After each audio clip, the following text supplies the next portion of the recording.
benvenuti a Noi Chiesa, la nostra trasmissione dedicata alla vita della diocesi di Chiavari. Iniziamo questa settimana con una pagina dedicata alle feste patronali in onore della Vergine Maria, venerata sotto il titolo di Nostra Signora dell'Orto, patrona della città di Chiavari e della diocesi.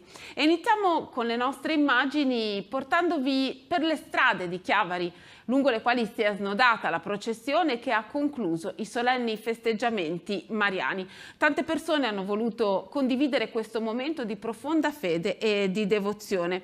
Il vescovo De Vasini ha terminato le celebrazioni mariane lanciando un messaggio alla città e alla diocesi.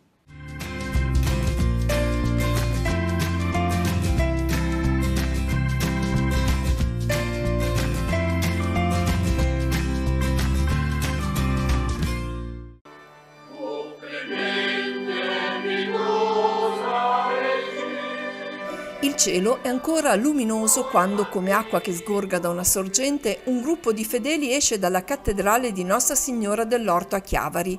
Tra loro gli ortolani che a spalle portano la venerata immagine di Maria. Lungo le strade, ad attenderli, altre persone che a mano lungo il percorso si uniscono camminando in file parallele. Quando la cassa processionale fa rientro in chiesa, è sceso il buio rischiarato ancora da qualche bagliore della luce del tramonto. Un'immagine, una fotografia che dà significato alla festa. Lo ricorda il vescovo De Vasini al rientro in cattedrale. La processione rappresenta il traguardo e il cammino. Traguardo perché se non ci fosse una meta, l'esistenza di ciascuno sarebbe un vagabondare senza scopo. Al tempo stesso, però, essere protesi verso la meta non deve distogliere lo sguardo e il senso del cammino. È necessario che ci siano entrambi. Il traguardo e il cammino. È necessario che li amiamo entrambi.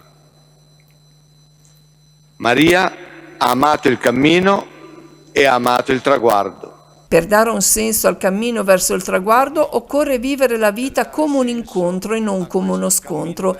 Il vescovo cita l'incontro tra Maria ed Elisabetta, in cui si raccolgono innumerevoli significati. L'incontro tra popoli e generazioni diverse, la condivisione di speranze e paure, che non sfociano in lamentele, ma in un dialogo gioioso. L'incontro, ha concluso il vescovo, serve a trasformare sofferenze in gioie. La vita come pellegrinaggio, un cammino pieno di incontri che tende alla meta. Amen. Anche Rapallo ha coronato i solenni festeggiamenti in onore di Nostra Signora di Montallegro con la processione che si è snodata lungo le vie della città. A guidare la processione è stato padre Roberto Pasolini, francescano, predicatore della Casa Pontificia, che ha sottolineato i tratti che accomunano Maria e San Francesco, di cui quest'anno ricorrono gli 800 anni dalla morte. L'intervista è di Don Luca Sardella.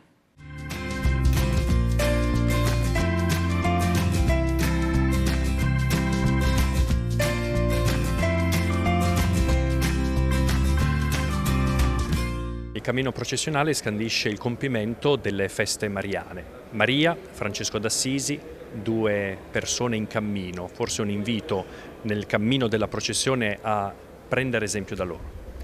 Sì, credo che il cammino dica bene il senso profondo della nostra vita cristiana, che è sempre un procedere da un'acquisizione all'altra, da un punto d'arrivo a un altro.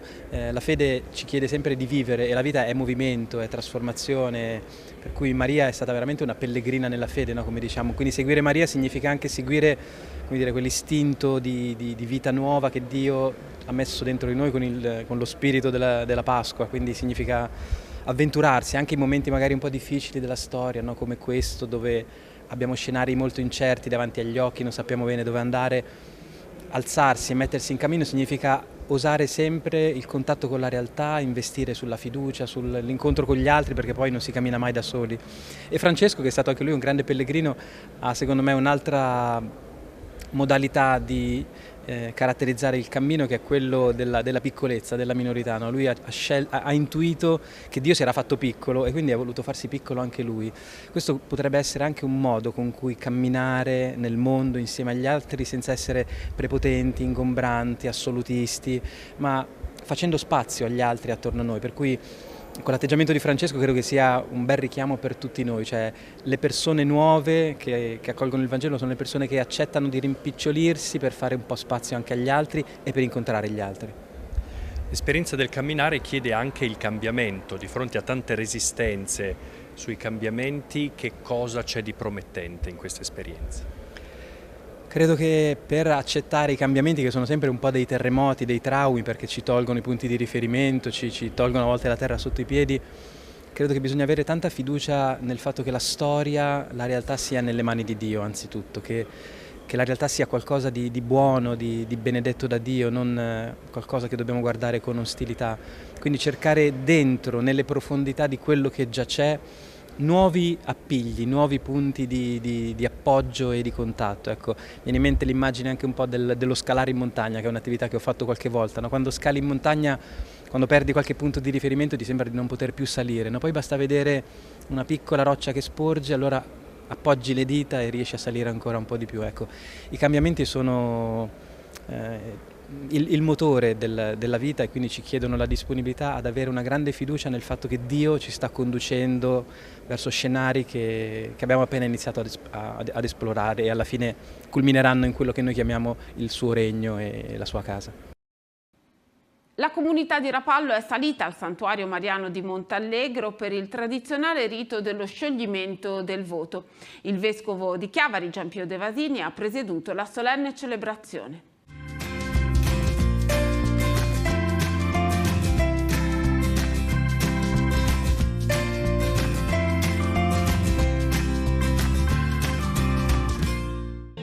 Il rito dello scioglimento del voto al santuario di Montallegro si svolge ogni anno dal 29 agosto 1657.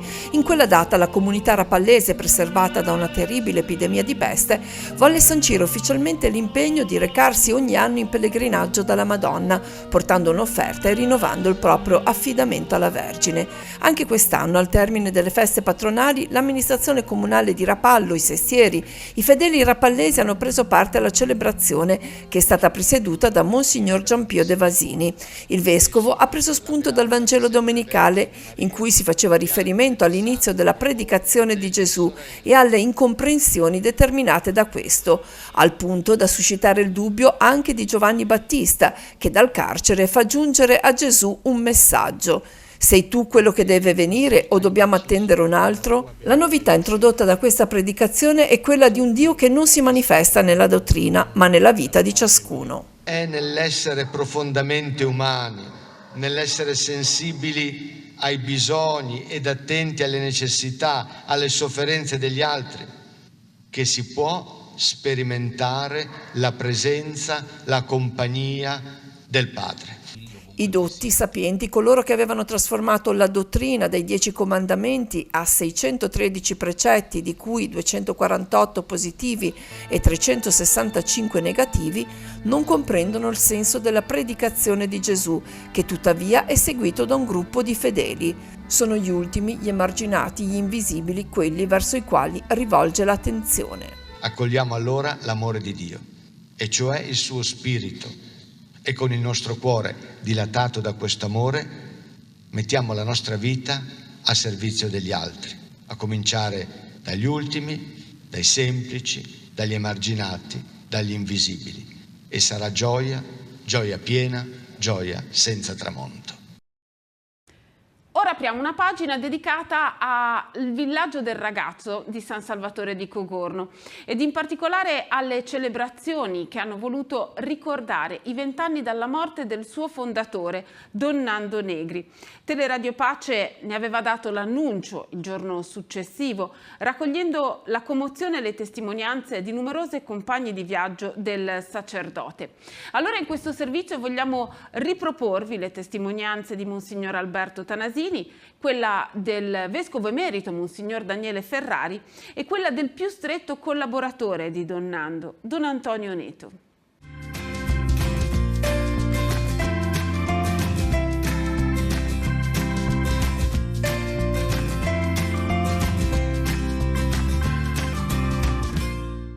Don Nando Negri è volato in paradiso. Il trapasso è avvenuto ieri sera alle 23 presso l'ospedale di Sestri Levante. Il dono di Don Nando è stato il dono della serenità, della grande serenità. Era lui, e lui richiamava questo sguardo, e allora ritornò a dire quello che mi aveva detto nel colloquio ultimo, quando in qualche modo mi ha detto rivederci, sì, rivederci in paradiso. E lo dicevi con molta semplicità, mi viene da dire con speranza anche, con speranza, perché si sente nel tono delle parole quelli che sono i sentimenti che uno sta vivendo. Ogni famiglia diocesana ha bisogno di figure rilevanti, non perché si mettono in evidenza, ma perché il Signore vuole che abbiano rilievo, ecco, danno un'impronta alla vita diocesana. Don Nando ha spazzato con la sua personalità in tutti i settori, è stato un ottimo organizzatore e chissà quante famiglie debbono il pane e l'onore di una vita onesta proprio ai suoi sacrifici e alla sua vita durissima. Ma poi è stato anche un sacerdote nel senso pieno della parola e poi un innamorato dell'Eucaristia. E recentemente diceva uno che l'assisteva, vedi, ha detto una cosa bellissima: l'Eucaristia è sempre inscindibile dalla carità. Dopo il mio infortunio, che è venuto a prendermi, mi è sempre stato vicino, giorno per giorno, potrei dire, dall'ora in poi.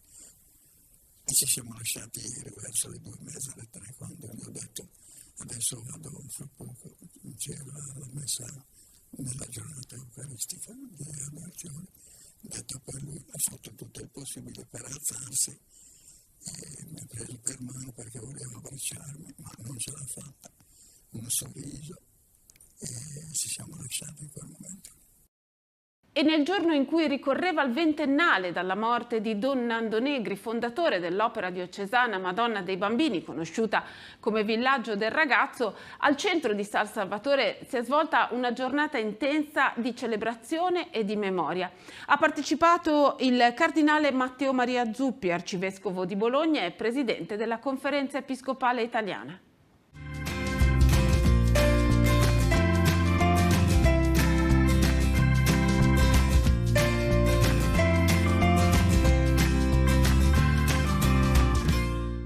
Un'opera che parla del suo fondatore. Per il cardinal Matteo Zuppi, presidente della CEI, approfondire la conoscenza su Don Nando è stato semplice. È bastato visitare alcuni degli ambienti del Villaggio del Ragazzo e ascoltare alcune testimonianze, a partire dai suoi storici collaboratori. Io sono stato 64 anni al villaggio e sono tanti gli episodi che Don Nando mi ha insegnato. Innanzitutto la sua umiltà, il suo sorriso, la sua fiducia nella provvidenza, il suo saper sognare e una fiducia immensa nella provvidenza, dove diceva: se c'è questo bisogno, se il Signore lo vorrà, questo si realizzerà.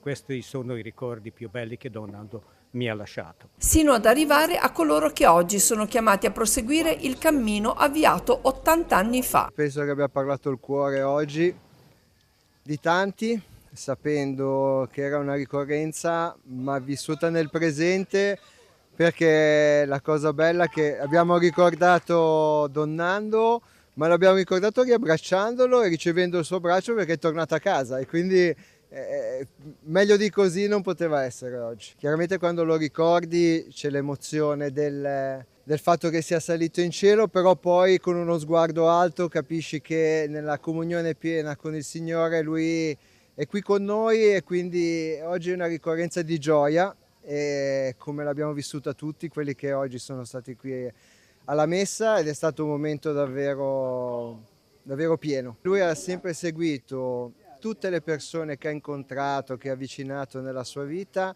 davvero affiancandole, sostenendole, accompagnandole e poi via, verso un'altra un'altra avventura. Per parlare di Donnando, ha spiegato il Cardinal Zuppi nell'omelia della messa in memoria del ventennale della morte del sacerdote, occorre parlare di Gesù, che è immagine dei due grandi amori del fondatore del villaggio del ragazzo, l'Eucaristia e i poveri. Un uomo che ha vissuto, che è stato per la carità, che ha vissuto la carità, che l'ha resa concreta e che aveva due amori che vanno uniti sempre, quello per l'Eucaristia e quello per quell'altra Eucaristia che sono i poveri, perché anche loro sono la presenza di Gesù.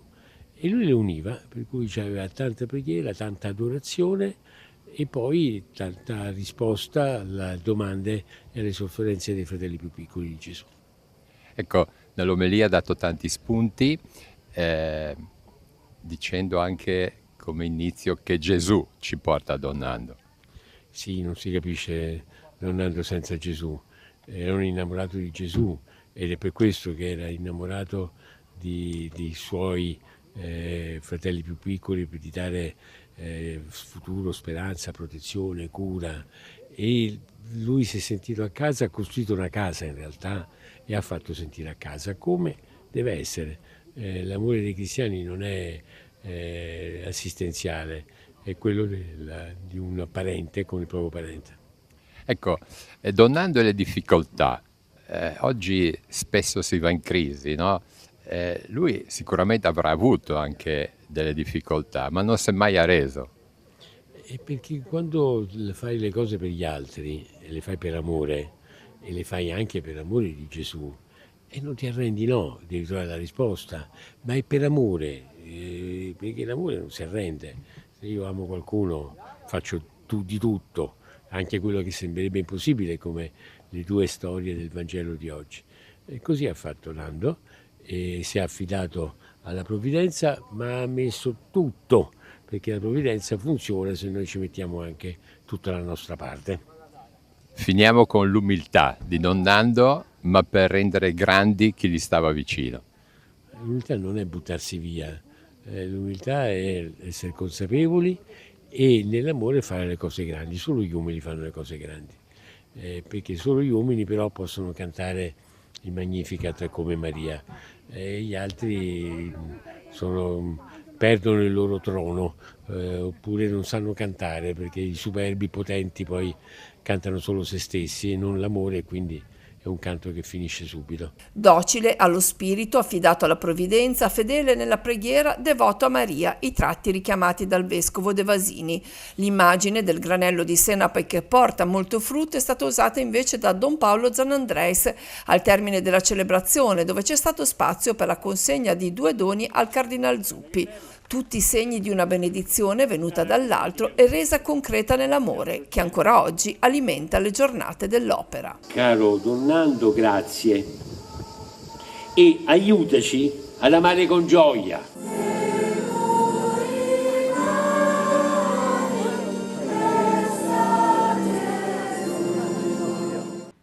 Santa Margherita Ligure, la comunità di San Siro si prepara a celebrare la festa del patrono. Sabato 11 luglio alle 10 l'offerta dei fiori da parte dei bambini, alle 18 la celebrazione della messa. Domenica 11 luglio alle 10:45 il vescovo Giampio De Vasini presiede la celebrazione eucaristica. Sempre domenica alle 18 la Santa Messa presieduta da Don Luca Sardella. Alle 21 dopo il Vespro la processione lungo le vie del quartiere. In occasione della festa la parrocchia propone la pesca di beneficenza. Venerdì e sabato il comitato San Siro organizza stand gastronomici e musica e domenica sera al termine della processione lo spettacolo pirotecnico sarà a cura dell'associazione Sparata San Siro. Alla festa collabora anche l'associazione La Brigata di Santa. Ed è iniziata la novena di preparazione alla festa di Nostra Signora del Carmine a Lavagna. Ogni mattina alle 9 Don Aldo Robba celebra la messa al Santuario Mariano nel cuore della città di Lavagna. Ogni pomeriggio la celebrazione presieduta dal parroco alle 18:30. E ora andiamo a Sestri Levante, dove è iniziata la novena in preparazione alla festa in onore di Nostra Signora del Carmine nella parrocchia di Santo Stefano del Ponte.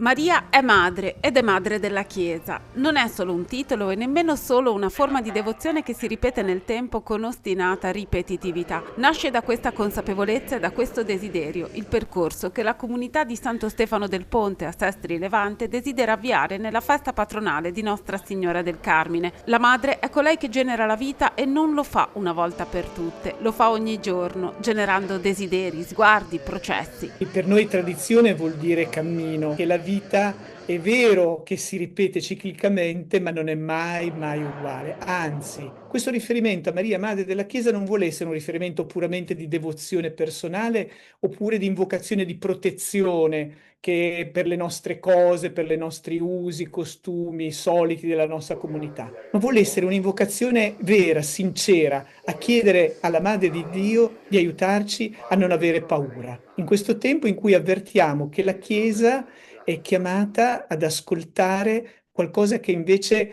ha voglia, ha desiderio di nascere, non solo di essere ripetuto. Per questa ragione vorremmo chiedere a lei veramente di aiutarci anche come Chiesa diocesana e anche come parrocchia a fare delle scelte coraggiose, cosa che già in questo mese appena trascorso come comunità abbiamo cominciato a vivere e ad attuare. Da venerdì 10 luglio a sabato 18 luglio la comunità di Santo Stefano del Ponte si ritrova ogni mattina alle 7 per celebrare la messa e ogni sera alle 21 per la recita del rosario. Durante la novena la chiesa resta aperta dalle 7 alle 11. Dopo la messa dell'alba è possibile celebrare il sacramento della riconciliazione. Quest'anno la comunità di Santo Stefano del Ponte e la città di Sestri Levante celebrano la festa del Carmine nel riferimento francescano perché cade quest'anno l'8° centenario del transito, ossia la morte di San Francesco di Assisi. È certamente un segnale di un giovane, come giovane Maria, in cui c'è qualcosa che sta germinando e che occorre ascoltare. Credo che questo è un riferimento che per noi è molto forte, di sentire che qualcosa sta germinando e non dobbiamo vivere l'esperienza invece della paura. A volte tentati dalla paura, siamo tentati dell'usato sicuro. Vorremmo essere chiamati invece a non avere paura, a guardare avanti, dentro scelte che possono essere coraggiose, ma vogliono essere un germe di cui fidarci, in cui Dio ci sta chiamando e sta cercando la sua Chiesa. La statua della Madonnina del Mare posta sul fondale marino di Zoagli è stata sottoposta ad un intervento di pulizia e manutenzione conservativa. L'operazione coincide con il 40° anniversario della posa in mare della scultura bronzea, opera di Marian Astianate, avvenuta nel 1986. L'intervento è stato seguito dagli specialisti del nucleo Carabinieri Subacquei di Genova, utilizzando una speciale idropulitrice sottomarina. La restituzione della scultura alla sua originaria bellezza, ha sottolineato il sindaco Roberto Viale, rappresenta il modo migliore per celebrare la ricorrenza quarantennale. La festa della Madonnina del Mare è in programma il prossimo 5 di agosto. Dall'inizio di questa settimana sono aperti i cantieri per il consolidamento della chiesa parrocchiale di Nozzarego a Santa Margherita Ligure. L'intervento intende mettere in sicurezza l'edificio sacro che era stato dichiarato inagibile nel 2022 a causa di una scossa di terremoto. Da domenica scorsa la Santa Messa viene celebrata sul Sagrato alle 18 e l'obiettivo è quello di restituire la chiesa ai fedeli entro la fine dell'anno.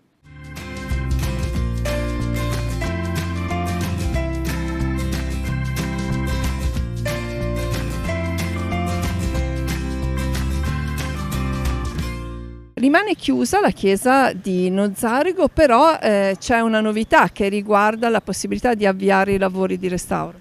Assolutamente sì, stiamo proprio con lunedì, verranno iniziati, è già portato il materiale, ma proprio fisicamente lunedì si comincia con il montaggio interno dei ponteggi per poter mettere puntellare, andare a fare un intervento di puntellamento tutta la volta interessata dal movimento che c'è stato sismico del 2023 e quindi si è proprio in questa fase di partenza. Verrà messa in sicurezza tutta la navata, ovviamente non sarà agibile la chiesa per tutta questa fase, anche durante la fase dei lavori, perché comunque è un cantiere. E quindi, come dicevo prima, c'è un intervento che è sotto all'interno della chiesa e c'è un intervento invece che verrà poi fatto al di sopra, cioè tra verrà fatto un ponteggio esterno a fianco al campanile per poter entrare nella copertura e operare, dove il grande lavoro dopo l'operazione di puntellamento della volta che parte in canniccio. Il vero lavoro sarà quello di invece consolidare questo canniccio sull'estradosso, ed è un lavoro piuttosto particolare con resine, con fibre aramidiche e tutto il resto. È questo. Avete puntato ad una messa in sicurezza che non fosse soltanto una messa in sicurezza precauzionale nei confronti di chi entra in chiesa, ma che desse un consolidamento a tutto l'edificio sacro. Assolutamente, perché quello che sarebbe stato così molto semplice poteva essere quello di fare un intervento così palliativo e poi sperare, ecco, in questo senso. Invece, diciamo, anche appunto grazie a questa parrocchia e al fatto che sia ottenuto anche un finanziamento da parte della Fondazione San Paolo importante, che si avrà appunto poi in seguito nel corso dei lavori. Questo ha fatto sì che è stato da volano per poter poi fare una raccolta specifica e poter quindi consentire l'avvio di questi lavori. Avete una previsione? Lunedì si comincia, però una previsione sul lungo periodo? Entro la fine dell'anno. Sì, cerchiamo di avere entro la fine dell'anno la chiusura dei lavori dentro per tutto quello che è all'interno. Questo è quello che faremo. Natale 2026 quindi si ritorna in chiesa a Nazareno. Questo è il nostro obiettivo. È vero che non c'è mai come questo tipo di interventi, nell'ambito del restauro sono le problematiche che possono aprirsi, sono in corso d'opera, sono tantissime.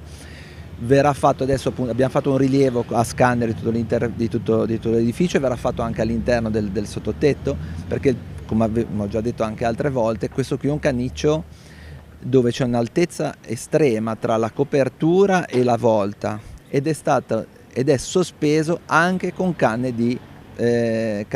fluviali, assolutamente importante. Dovrà essere valutato anche un intervento forse di inserimento di cavi, di acciaio, eccetera. Terminiamo così questo appuntamento settimanale con Noi Chiesa, il nostro viaggio alla scoperta della vita della diocesi di Chiavari. Grazie per averci seguito, ci rivediamo la prossima settimana.